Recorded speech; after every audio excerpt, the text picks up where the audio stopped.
dear Prime Minister Shmihal, dear Commissioner Reinders, dear Ambassadors, dear Andriy Yermak, dear Viktor Pinchuk, distinguished guests. It is a pleasure for me to welcome you today to the European Parliament's Station Europe for the opening of the exhibition of Russian war crimes by the Pinchuk Art Center. Our Station Europe is a symbolical building. It bridges Europe to the House of European Democracy, and since March, it has also been home to the Ukrainian Civil Society Hub, a place where Ukrainians can meet and coordinate activities in support of Ukraine and in support of democracy.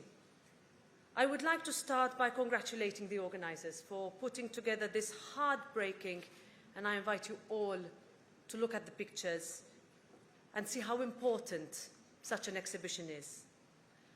A collection of images that display the atrocities of war in Ukraine and the cruelty of Putin's regime.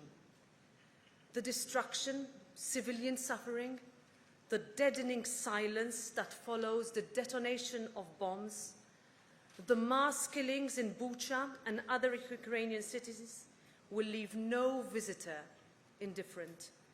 These photographs bear testimony to the sacrifice of Ukrainians in the name of our collective freedom.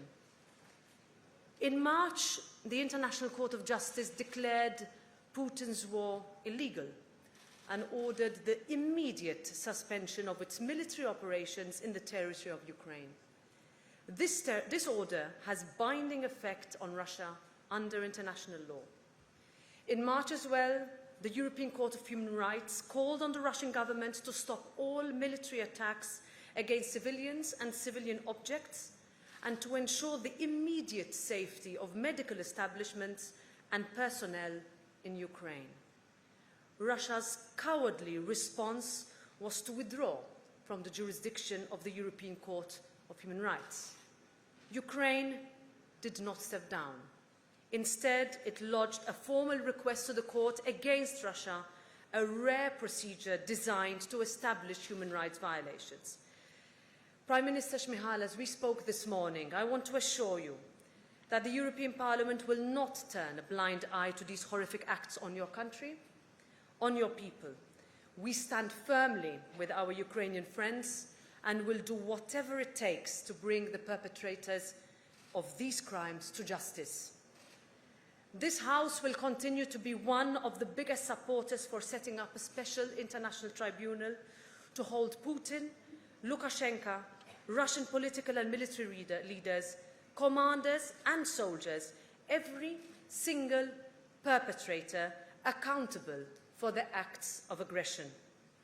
And we also stand ready to provide all the necessary human and budgetary resources and administrative, investigative and logistical support to this effect. We fully endorse the investigation launched by the International Criminal Court prosecutor into war crimes and crimes against humanity by Putin's regime. We also believe that assistance should be provided to the Ukrainian Prosecutor General for the collection of evidence. Dear friends, Putin wants a future where iron curtains are drawn closed, where might is right, and where personal liberty and dignity are denied. With their actions, it is clear that Russia wants a return to a past that we had consigned to history books, a past where Europe's geographical integrity and Europe's freedom to choose with whom to cooperate and how to integrate is called into question. The real target is democracy, freedom and truth, because our way of life is seen as a threat to autocracy. That is a past we can never, ever return to. So we will bring these criminals to justice for Ukraine, for Europe. Slava Ukraini.